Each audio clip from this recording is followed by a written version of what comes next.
Hello everyone, this is Dheeraj Kumar. Dheeraj chemistry classes और Vidyakulam tutorials में आपका स्वागत करते हैं। चलिए आज हम लोग स्टार्ट करेंगे 11th क्लास का second chapter structure of atom, जिसको एटॉमिक स्ट्रक्चर भी कहा जाता है। अभी इसमें से हम लोग स्टार्ट करेंगे बोर्ड लेवल का जो ऑब्जेक्टिव क्वेश्चन। देखिए ये विद्याकुलम ट्यूटोरियल्स कहाँ है, तो ये जमुआ में है, थाना रोड के पीछे। जो फर्स्ट क्वेश्चन अभी हम लोग स्टार्ट करेंगे इसमें, who discover the electron. First जो क्वेश्चन पूछ रहा है कि इलेक्ट्रॉन का डिस्कवरी कौन किया था। Who discover the electron, electron का डिस्कवर किया था कौन, तो जे थॉमसन। कौन किया था, जे थॉमसन। यानी फर्स्ट का B the right answer, first का बी द राइट आंसर। ये अगर यही पूछ देता सर कि न्यूक्लियस का डिस्कवर कौन किया, तो न्यूक्लियस का डिस्कवर करने वाला साइंटिस्ट का नाम था रदरफोर्ड। ये और यही पूछ देता है कि सर न्यूट्रॉन का डिस्कवर कौन किया था, न्यूट्रॉन, तो न्यूट्रॉन का डिस्कवर किया था जेम्स चैडविक। और गोल्डस्टीन किसका डिस्कवर किया था, तो ये प्रोटॉन का डिस्कवर किया था। लेकिन आपको पूछ क्या रहा है इलेक्ट्रॉन, तो इलेक्ट्रॉन का डिस्कवर कौन किया था, जे थॉमसन। फर्स्ट का B the right answer. Second number, second question देखिएगा। सेकेंड क्वेश्चन क्या पूछ रहा है, what is the mass of neutron approximately. Neutron का मास बताइए लगभग, अप्रोक्सीमेटली मतलब इसमें थोड़ा सा एक चीज देखिएगा, ये आपका ये भी ऑप्शन ए नंबर भी हो जाएगा और सी नंबर भी हो जाएगा। बोलिए कैसे सर, जैसे यहाँ देखिए किस में है, इसका जो एग्जैक्ट वैल्यू होता है 1.67 न्यूट्रॉन का 7.4 होता है इंटू 10 का पावर -27 kg। इस kg को किस में कन्वर्ट कर देंगे, ग्राम में। तो यहाँ से 3 ठो जीरो घटा देंगे तो हो जाएगा 1.674 इंटू 10 का पावर -24 क्या, यहाँ ग्राम में। देखिए यहाँ ग्राम में आपके पास है, ये ग्राम में भी है और यहाँ केजी में। यानी आपका ए और सी दोनों ऑप्शन सही होगा, ए और सी। दूसरा का ए और C is the right answer. Second third number जो क्वेश्चन पूछ रहा है, Rutherford's alpha particle scattering experiment lead to the discovery of. मतलब रदरफोर्ड बता रहा है अल्फा स्कैटरिंग एक्सपेरिमेंट के बारे में। यहाँ तो किसके बारे में बताया था, न्यूक्लियस के बारे में। ये चीज 3 का C is the right answer. 3 का क्या हो जाएगा, सी नंबर। 3 का C is the right answer. ये सारा बहुत इजी क्वेश्चन, हलवा क्वेश्चन है। अगला क्वेश्चन देखिएगा, the plum pudding model of the atom was proposed. Plum pudding atomic model को ही कहा जाता है जे थॉमसन एटॉमिक मॉडल, और प्लम पुडिंग मॉडल को ही कहा जाता है वाटरमेलन एटॉमिक मॉडल। जिसको कौन दिया था, तो जिसको देने वाला साइंटिस्ट का नाम था जे थॉमसन। क्या था, जे थॉमसन। जे थॉमसन ने ही क्या दिया था, प्लम पुडिंग एटॉमिक मॉडल। देखिए यहाँ थॉमसन लिखा सिर्फ, यानी 4 का सी द राइट आंसर। 4 का क्या हो जाएगा, सी। नेक्स्ट नंबर, आइसोटोप क्या होता है। तो आइसोटोप आप लोग को हम बताए थे, याद करिए ऐसे करके। सपोज दैट यहाँ हाइड्रोजन, यहाँ भी हाइड्रोजन, यहाँ भी हाइड्रोजन। नीचे वाला नंबर को कहा जाता है एटॉमिक नंबर 1, एटॉमिक नंबर 1, इसका भी एटॉमिक नंबर 1। यहाँ एटॉमिक मास नंबर 1 है, यहाँ 2 है और यहाँ 3 है, तो इसको कहा जाता है प्रोटियम। प्रोटियम, और ये है डिटूरियम और ये ट्राइटियम। देखिएगा the atom of same element, atom का जो एलिमेंट है वो सेम है, hydrogen hydrogen hydrogen. Atomic number भी सेम है लेकिन एटॉमिक मास नंबर डिफरेंट है, तो उसको कहा जाता है आइसोटोप। आइसोटोप यहाँ क्या लिखे, सेम मास नंबर, गलत, ये ऑप्शन नहीं होगा। Same atomic number different mass number, यही आपका B is the right answer. 5 का बी नंबर, 5 का क्या हो जाएगा, 5 का B is the right answer. और ये देखिए धीरज केमिस्ट्री क्लासेस, अगर आप यहाँ ऑफलाइन बैच पढ़ना चाहते हैं गिरिडीह में, तो गिरिडीह में आ सकते हैं। बरगंडा में, बरगंडा कहाँ, नियर बीएसएम स्कूल, बरगंडा गिरिडीह। और ये कॉन्टैक्ट नंबर है 7250617028। आप यहाँ से बीएससी और क्या और एमएससी का भी प्रिपरेशन कर सकते हैं। बीएससी और MSc all semester chemistry honours next question देखिए 6 नंबर, isobar are atoms having. Isobar क्या होता है? तो आइसोबार आप लोग को हम बताए थे, क्या बताए थे? ये आर्गन है, एटॉमिक मास नंबर 40, ये कैल्शियम है, atomic mass number 40, atomic number 20, ये 18। एटॉमिक मास नंबर क्या होता है? सेम होता है, एटॉमिक मास नंबर सेम है, लेकिन एटॉमिक नंबर अभी क्या है? Different. Same mass number, different atomic number, यही 6 का A is the right answer. 6 का क्या हो जाएगा? A is the right answer. 7 number question, 7 number question देखिए, the angular momentum of an electron in the nth orbit according to Bohr's model. Angular momentum of electron जो होता है Niels Bohr atomic model के अनुसार angular momentum of electron nth orbit के लिए जो formula था MVR, याद करिए, एंगुलर मोमेंटम ऑफ इलेक्ट्रॉन के बराबर में हुआ करता था NH/2π। NH अपॉन क्या? 2π। ये तो यहाँ देखिए NH नहीं होगा, ये आपका D इधर राइट आंसर, NH/2π। 8 का क्या हो जाएगा? D number. 9 नंबर क्वेश्चन देखिएगा,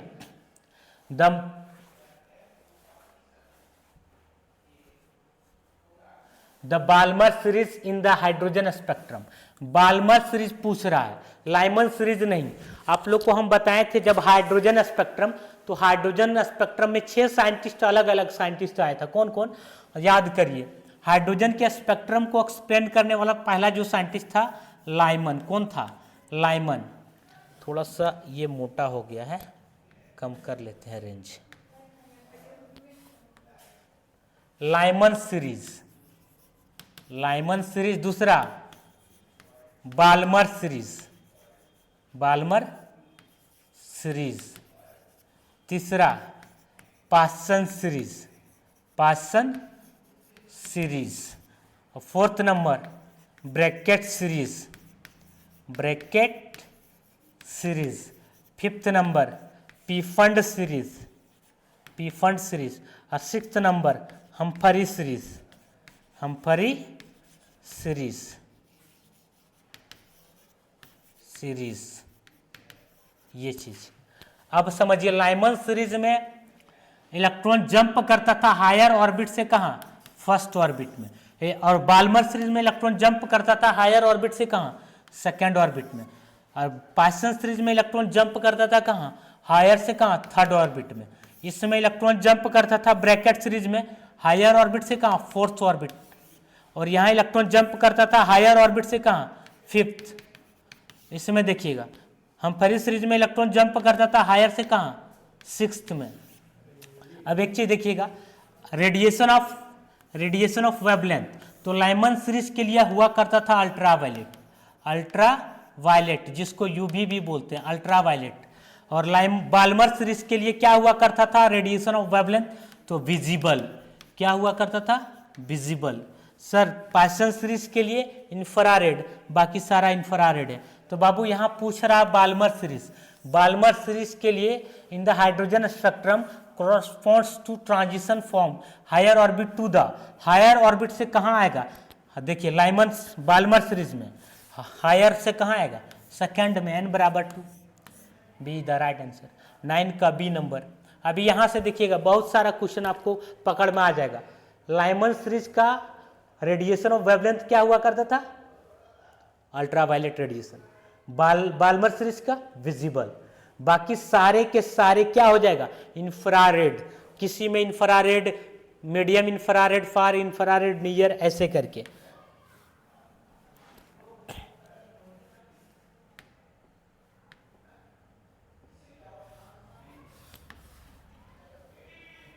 नेक्स्ट 9 का B is the right answer.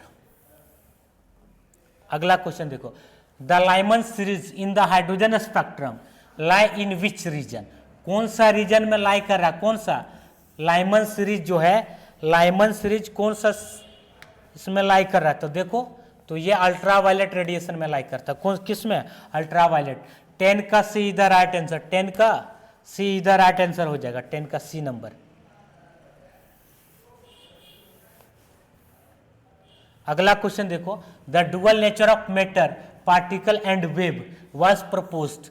Dual nature of matter, यानी एक होता था डुअल नेचर का मतलब होता है एक होता पार्टिकल्स नेचर, दूसरा वेव नेचर। इसके बारे में कौन एक्सप्लेन किया था? तो डी ब्रोगली। कौन एक्सप्लेन किया? तो डी ब्रोगली। ये 11 का C is the right answer. 11 का क्या हो जाएगा? सी। 11 का सी नंबर। अब आगे next, the de Broglie wavelength lambda given by equation. याद करिए डी ब्रोगली एक इक्वेशन दिया था क्या? तो लैम्डा बराबर एच अपॉन एम सी, पहला इक्वेशन ये आया था। लैम्डा बराबर एच अपॉन एम बी, दूसरा ये आया था। लैम्डा बराबर एच अपॉन पी, ये आया था। इन तीनों में से कहीं से अगर मिल रहा है तो टिक लगा दो। देखो कौन है? ये नहीं है सर, ये भी नहीं है सर। लैम्डा बराबर एच अपॉन क्या है? लैम्डा बराबर एच अपॉन एम बी। देखो ये है सी द राइट आंसर, यानी कितना? ये 12 का सी, 12 का सी द राइट आंसर।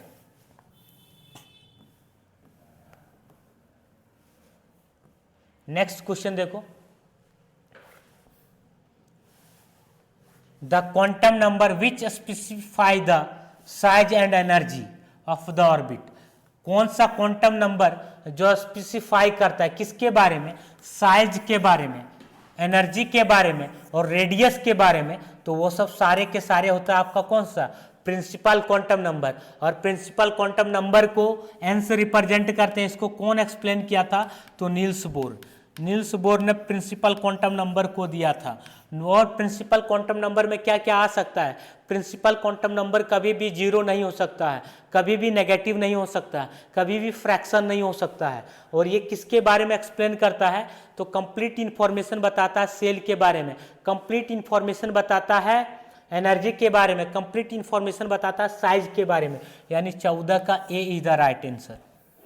14 का A is the right answer. Second जो क्वेश्चन दे हैं, the quantum number which determine shape of orbital. Shape of orbital मतलब शेप ऑफ ऑर्बिटल के बारे में एक्सप्लेन किया था एजीमुथल क्वांटम नंबर। याद करिए एजीमुथल क्वांटम नंबर को कौन दिया था?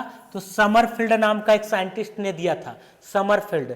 और समरफील्ड ने बताया था कि किसी भी ऑर्बिटल का शेप क्या होता है। जैसे याद करिएगा एस ऑर्बिटल का जो शेप होता है, एस ऑर्बिटल का शेप क्या होता है? शेप याद करो सर, एस ऑर्बिटल का शेप होता है स्फेरिकल। क्या होता है? स्फेरिकल। और पी ऑर्बिटल का शेप, तो पी ऑर्बिटल का शेप डम्बेल। पी ऑर्बिटल का शेप तो डम्बेल होता था। क्या होता है? डम्बेल। और डी ऑर्बिटल का shape double dumbbell. F orbital का शेप कॉम्प्लेक्स हुआ करता था। तो यहाँ क्या हो जाएगा? 15 का B is the right answer. मतलब शेप ऑफ ऑर्बिटल के बारे में कौन सा क्वांटम नंबर डिटरमाइन करता है? तो azimuthal quantum number. Next question, for the principal quantum number n बराबर 3 possible value of the azimuthal quantum number. अगर n के जगह हम 3 रहे तो एजीमुथल क्वांटम नंबर को निकालने के लिए फॉर्मूला हुआ करता था, याद करो n माइनस 1। तो n के जगह में कितना है? 3 माइनस 1, तो क्या हो जाएगा? 2। l बराबर 2, यानी क्या हो जाएगा? 0 1 2। ये 3 वैल्यू हो जाएगा, यही 3 वैल्यू 0 1 2। देख लो for the principal quantum number n बराबर दिया है वैल्यू 3, ठीक है। Possible value of azimuthal quantum number, तो एजीमुथल क्वांटम नंबर को l से रिप्रेजेंट करते हैं। l को निकालने के लिए फॉर्मूला n बराबर ये होता है। और एक और मैग्नेटिक क्वांटम नंबर को निकालने के लिए फॉर्मूला -l से क्या +l, ये चीज। तो देखो ये इधर मतलब बी इधर राइट आंसर 16 का बी। n ऑर्बिटल l बराबर 2, l का वैल्यू जब 2 रहे तो उसको क्या बोलेंगे? s का l का वैल्यू क्या होता है? 0। और p के लिए l का वैल्यू क्या होता है? 1। और d के लिए l का वैल्यू क्या होता है? 2।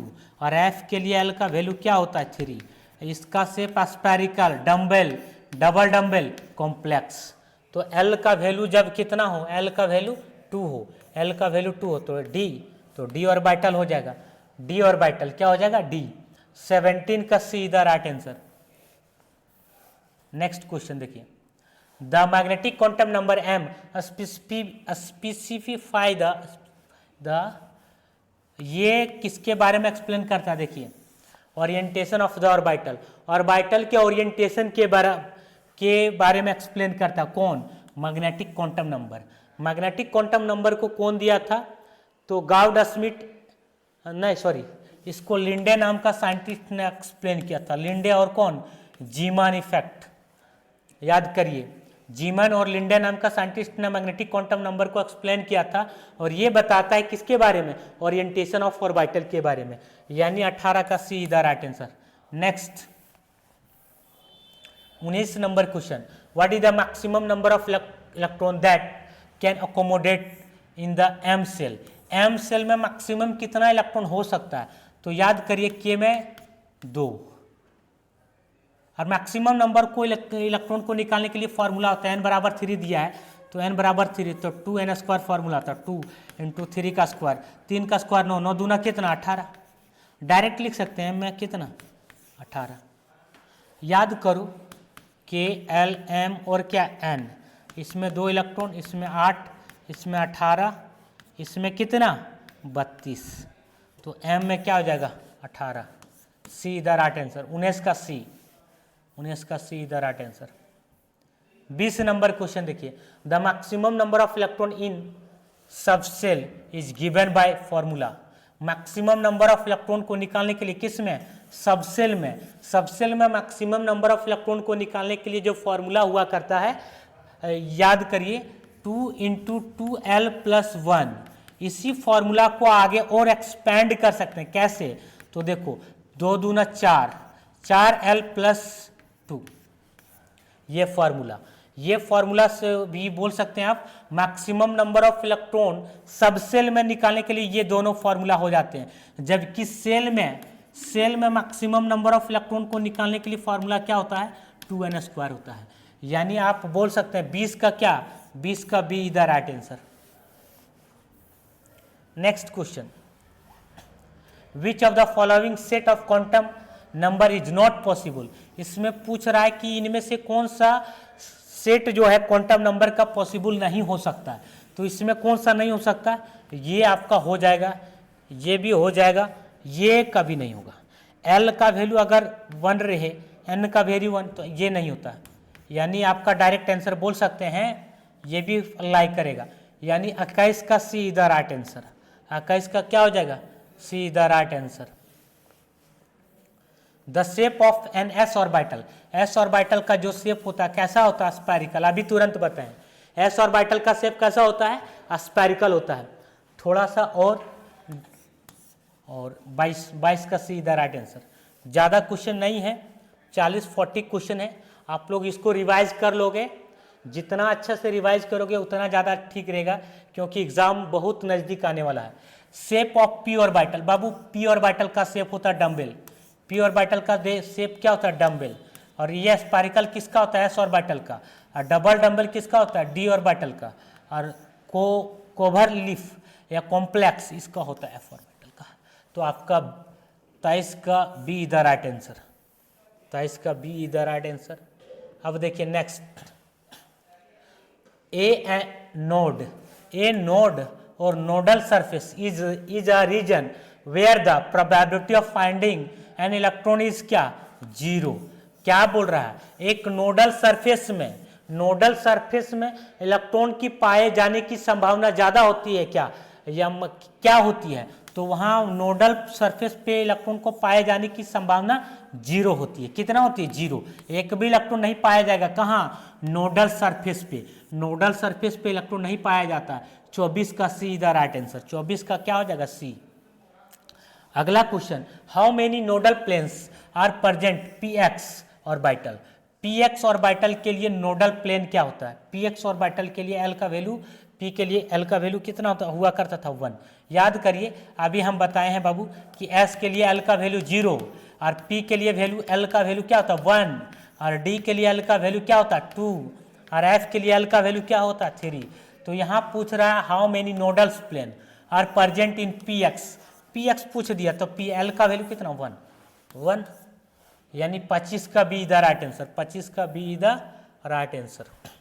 अगला क्वेश्चन देखो, the aufbau principle states that, aufbau principle. Aufbau का मीनिंग क्या होता है? अफबाव एक जर्मन वर्ड है। अफबाव क्या होता है? एक German word. Aufbau is a German word which means buildup और बिल्डिंग। और इसका स्टेटमेंट क्या बोलता है समझिएगा। इलेक्ट्रॉन को हम लोग जब भी फिल करते हैं तो लोअर एनर्जी लेवल से कहाँ? Higher energy level. According to aufbau principle electron are arrange from lower energy level goes to कहाँ? Higher energy level. तो electron are filled in order of increasing energy level. यही हो जाएगा। ये क्या हो जाएगा? 26 का A is the right answer. 26 का A is the right answer. 27 number question देखिए, पॉली एक्सक्लूजन प्रिंसिपल। याद करिए आप लोग को हम बताए थे पॉली क्या बोली? तो पॉली दो बात बोली। एक ऑर्बिटल में मैक्सिमम कितने इलेक्ट्रॉन होते हैं? 2। कितने इलेक्ट्रॉन होते हैं? 2 इलेक्ट्रॉन होते हैं, और वो दोनों इलेक्ट्रॉन अपोजिट डायरेक्शन के साथ में होते हैं, और चारों क्वांटम नंबर कभी भी बराबर नहीं होते हैं। तो यहाँ कौन सा स्टेटमेंट बोल रहा पॉली एक्सक्लूजन प्रिंसिपल का? देखते हैं। ये बी नंबर हो जाएगा। No two electron in an atom can have the same set of 4 quantum number. चारों क्वांटम नंबर को फॉलो करता है क्या? ये नहीं हो सकता। यही मतलब 27 का बी द राइट आंसर। 27 का बी द राइट। होन्स रूल क्या बताता है? होन्स रूल बताता है क्या पता है? होन्स रूल जब भी बताता है इलेक्ट्रॉन को अरेंज करता है तो वो डीजेनरेटेड ऑर्बिटल के फॉर्म में। Electron are filled in order increasing level. तो ये तो बताता अफबाव प्रिंसिपल। ये कौन बताता? अफबाव प्रिंसिपल। अफबाव जो एक साइंटिस्ट था वो बताया था इलेक्ट्रॉन को जब भी हम लोग फिल करेंगे तो इंक्रीजिंग ऑर्डर में करेंगे, और लोअर एनर्जी लेवल से कहाँ? Higher energy level. नेक्स्ट ये जो स्टेटमेंट है ये पॉली एक्सक्लूजन प्रिंसिपल का। तो नेक्स्ट देख रहे हैं, electron pairing in degenerated orbital occurs only after each orbital is singly occupied. मतलब हुंड्स रूल जो बताया था, हुंड्स रूल बताया था इलेक्ट्रॉन को जब भी ऑर्बिटल में फिल करते हैं तो single single single single fill करते हैं। कहाँ तक? हाफ फील्ड ऑर्बिटल तक। और हाफ फील्ड ऑर्बिटल जाने के बाद तब जाके वहां के बाद क्या करता? पेयर करता। मतलब 28 का सी इधर राइट आंसर। 28 का क्या हो जाएगा? C number. 28 का सी। 29 नंबर देखिएगा। 29 नंबर क्वेश्चन क्या है? The n+l rule helps to determine. n+l rule जो डिटरमाइन करता है किसके बारे में? शेप ऑफ द ऑर्बिटल नहीं, energy of the orbital, orientation of the orbital, spin of the orbital. ये n+l रूल डिसाइड करता है एनर्जी कि कौन सा ऑर्बिटल का एनर्जी ज्यादा होता है, कौन सा ऑर्बिटल का एनर्जी कम होता है। याद करिए 3d एंड 4s ये दोनों में हम लोग चेक कर लेंगे कि कौन सा ऑर्बिटल का एनर्जी ज्यादा होता है कि कौन सा कम। n+l रूल जैसे लगा रहे हैं देखिएगा, अगर आप यहाँ 3d लिख रहे हैं और एक जगह 4s लिख रहे हैं तो n के जगह 3 n के जगह 4 प्लस d के लिए l का वैल्यू 2 होता था और s के लिए l का वैल्यू 0। 3 2 5 या 4 तो 5 बड़ा है कि 4? तो सर 5 बड़ा है, यानी 3d ऑर्बिटल का एनर्जी ज़्यादा है किससे? 4s से। ऐसे करके हम लोग सॉल्व किए थे, याद करिए। यानी 29 का बी द राइट आंसर। 29 का बी द राइट आंसर। अगला क्वेश्चन क्या बोल रहा है? For 2 orbital 4s and 3d which will filled first according to the n+l rule। पहले बोल रहा है कि सर 3d और 4s में एनर्जी तो बड़ा इसका होता है, लेकिन सबसे पहले फर्स्ट अकॉर्डिंग टू फील्ड, मतलब सबसे पहले इलेक्ट्रॉन किस में फिल करते हैं? 4s की 3d, तो 4s में पहले फिल करते हैं हम लोग, यानी 30 का बी द राइट आंसर। 30 का क्या हो जाएगा? B number. 30 का बी नंबर। अब 31 नंबर क्वेश्चन देखिए, electronic configuration of nitrogen. Nitrogen का इलेक्ट्रॉनिक कन्फिग्रेशन एटॉमिक नंबर 7 होता है। इसका इलेक्ट्रॉनिक कन्फिग्रेशन होता है 1s2 2s2 2p3। देखिए लास्ट में 2p3 कहीं है क्या? हाँ, फर्स्ट। 31 का A is the right answer. 31 का क्या हो जाएगा? ए नंबर। और ये देखिए 32 का, what is the electronic configuration? Chromium. Chromium जो एक्सेप्शन में हुआ करता था, याद करिए, क्रोमियम का एटॉमिक नंबर एक्सेप्शन में हुआ करता था। इसमें क्या हुआ करता था? एक इलेक्ट्रॉन जंप करता था ग्राउंड स्टेट से एक्साइटेड स्टेट में। यहाँ लास्ट में आता था, याद करिए, आर्गन। आर्गन आर्गन 4, इसके बाद लिखते थे 3d5 4s1। इसी को आप लिख सकते हैं आर्गन 4s1 3d5। देखिए ये कहीं ऑप्शन है क्या? आर्गन 4s1 3d5, यानी B is the right answer. 32 का B is the right answer. और ये जो हुआ होता है, क्यों होता है? ये हाफ फील्ड ऑर्बिटल के कारण। आपको पता है कि सर डी में 5 ठो डब्बा होता है, ये डब्बा को ऑर्बिटल कहा जाता है। 1 2 3 4 5 इलेक्ट्रॉन को फिल किए, तो ये क्या है? ये हाफ फील्ड ऑर्बिटल है। ये क्या है? हाफ फील्ड ऑर्बिटल के कारण। Next 33 number question, what is the electronic configuration of copper? Copper का इलेक्ट्रॉनिक कॉन्फ़िगरेशन जो होता है वो आपके पास B is the right answer हो जाएगा। यही, ये भी कॉपर और क्रोमियम दोनों एक्सेप्शन का केस है। कॉपर का एटॉमिक नंबर 29, क्रोमियम का एटॉमिक नंबर 24, दोनों एक्सेप्शन का केस है। इसमें होता है हाफ फील्ड ऑर्बिटल के कारण, इसमें होता है फुली फील्ड ऑर्बिटल के कारण। इसका इलेक्ट्रॉनिक कॉन्फ़िगरेशन 33 का क्या हो जाएगा? B the right answer. Next question, half filled and completely filled subshell are more stable. Half filled और कंप्लीटली फील्ड में सबसे ज्यादा स्टेबल कौन होता है? सिमेट्रिकल डिस्ट्रीब्यूशन ऑफ इलेक्ट्रॉन, ये होता है, ठीक है। हायर एक्सचेंज एनर्जी, मतलब ये दोनों ऑप्शन हो जाएगा, सिमेट्रिकल डिस्ट्रीब्यूशन ऑफ इलेक्ट्रॉन और हायर एक्सचेंज ऑफ एनर्जी, मतलब बोथ ए एंड बी दिया हुआ है। यानी 34 का क्या? सी द राइट आंसर। 34 का C the right answer. Next question देखिए, how many unpaired electron are present in iron atom? Iron यानी Fe का एटॉमिक नंबर होता है 26। इलेक्ट्रॉनिक कॉन्फ़िगरेशन करिएगा तो 1s2 2s2 2p6 3s2 3p6 4s2 3d6, last में 3d6 आया। देखिए इसमें अनपेयर्ड इलेक्ट्रॉन कितना प्रेजेंट है? 3d6, 1 2 3 4 5 और 1 6, तो अनपेयर्ड इलेक्ट्रॉन कितना प्रेजेंट है? देखिए 1 2 3 4, 4 ठो अनपेयर्ड इलेक्ट्रॉन हो जाएगा। कितना? 4। 35 का क्या? 35 का D the right answer. Next, how many unpaired electron are present in O2 molecule? O2 molecule oxygen, oxygen का एटॉमिक नंबर 8। इसका इलेक्ट्रॉनिक कॉन्फ़िगरेशन करेंगे तो 1s2 2s2 2p क्या? 4। 2p4 में देखिए कितना है?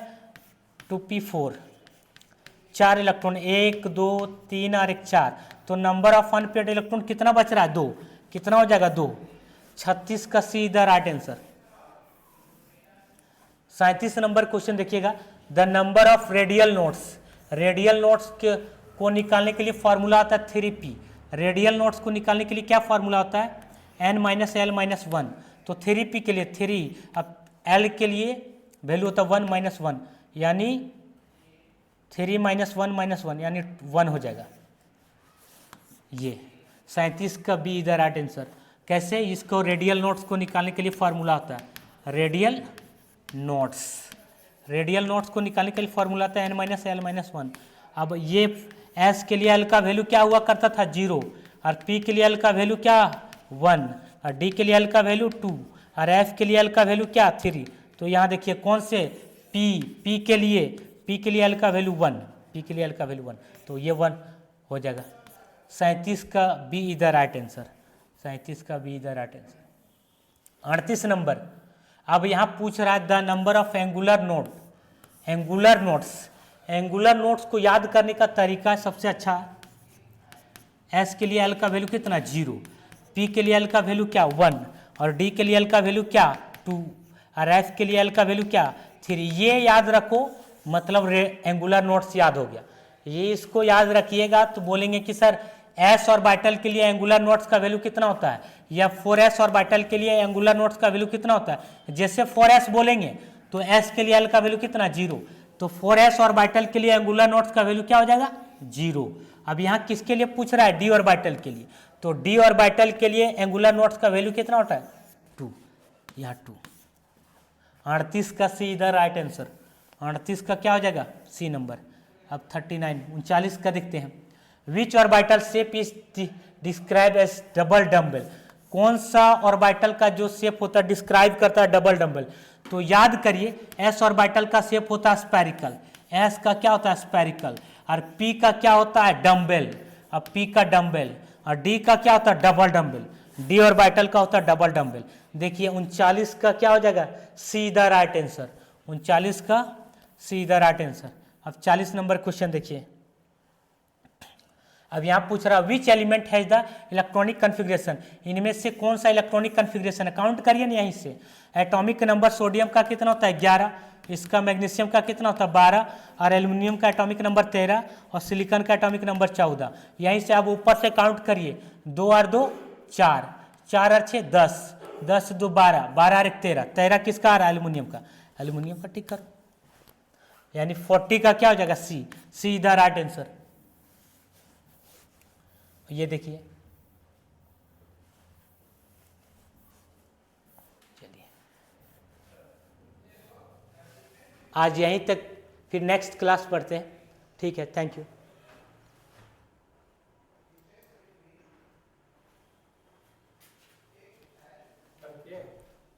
हुआ कि नहीं हुआ चेक करिए, नहीं हुआ है।